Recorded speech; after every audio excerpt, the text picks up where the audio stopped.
स्वागत है दोस्तों हमारे YouTube चैनल मार्क्सवाद और हिंदी साहित्य डॉक्टर शेख नज़ीर। शैला की इन बातों से प्रेरणा पाकर प्राचीन मान्यताओं में बद्ध यशोदा नारी स्वतंत्रता, समानता एवं आत्मनिर्भरता को लेकर राजनीतिक आंदोलन में भाग लेती है। लेकिन परंपरागत मान्यताओं का समर्थक उसका पति अमरनाथ उसके स्वतंत्रता को स्त्रीत्व धर्म के विरुद्ध अनुभव करता है तो यशोदा पति से पूछती है, यदि आप समझते हैं कि स्त्रियां इस विश्वास से योग्य नहीं हैं कि घर से बाहर ना निकल सकें तो घर में ही उनका क्या विश्वास है। यशोदा और अमरनाथ के इन तर्क संबद्ध प्रसंगों के माध्यम से यशपाल ने यह दिखाया है कि पति पत्नी में शासक और शासित्व, मालिक और गुलाम के संबंध मिटाने के लिए यह आवश्यक है कि नारी भी पुरुष की भांति अपने सार्वजनिक व्यक्तित्व का निर्माण करे।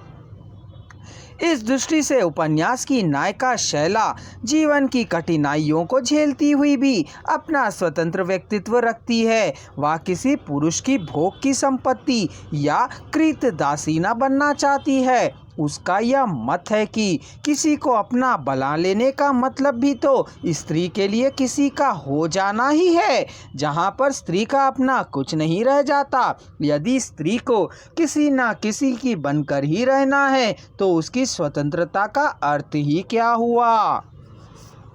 स्वतंत्रता शायद किसी बात की है कि स्त्री एक बार अपना मालिक चुन ले, परंतु उसे गुलाम जरूर बनना है। जब स्त्री को एक आदमी से बंध जाना है और सामाजिक अवस्थाओं के अनुसार उसके अधीन रहना है, उस पर निर्भर रहना है, उस संबंध को जो नाम दिया जाए वह है स्त्री की गुलामी ही।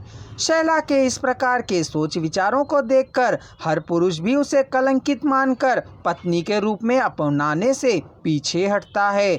जब शैला हरीश के शारीरिक संबंध से गर्भवती होती है तो उसके पति उसे अपना साथ रखना कलंक समझता है। तब शैला अपने पति से कहती है, स्त्री होने के नाते मेरा अधिकार है, उससे कुछ अधिक मैंने नहीं लिया है। मैं मनुष्य हूँ, मनुष्य बनी रहना चाहती हूँ। मैं अपनी किसी भी काम से अपनी बुद्धि के सामने लज्जित नहीं हूँ, मुझे पछतावा भी नहीं है। यदि मैं अपने आप को कलंकिनी समझती तो अपना कलंकित मुख संसार को कभी ना दिखाती। कहकर पिता के घर की सुख सुविधाओं को त्याग कर दादा के साथ चली जाती है। इस प्रकार दादा कॉमरेड की शैला स्वयं कुछ न होकर घृणा से नाक भौं सिकोड़ने वालों की अतृप्त परंतु जागरूक सक्रिय प्रवृत्ति ही है।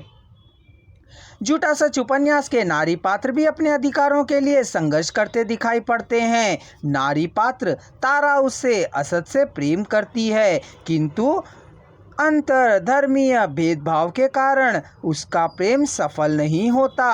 बाद में वह उसका विवाह जबरदस्ती से सोमराज के साथ होता है और विवाह की प्रथम रात में ही वह पति से गालियां खाती है और मारी पीटी जाती है। ऐसी अवस्था में वह परंपरागत सांप्रदायिक दंगों से मुक्ति पाने के लिए घर से भाग निकलती है।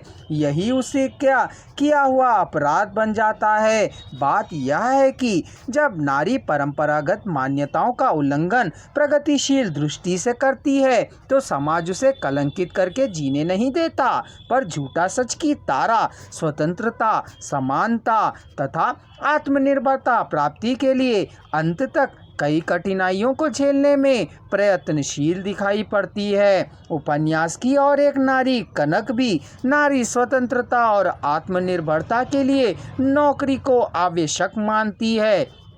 वह कहती है, मैं जहाँ भी काम करूँगी जाना ही होगा।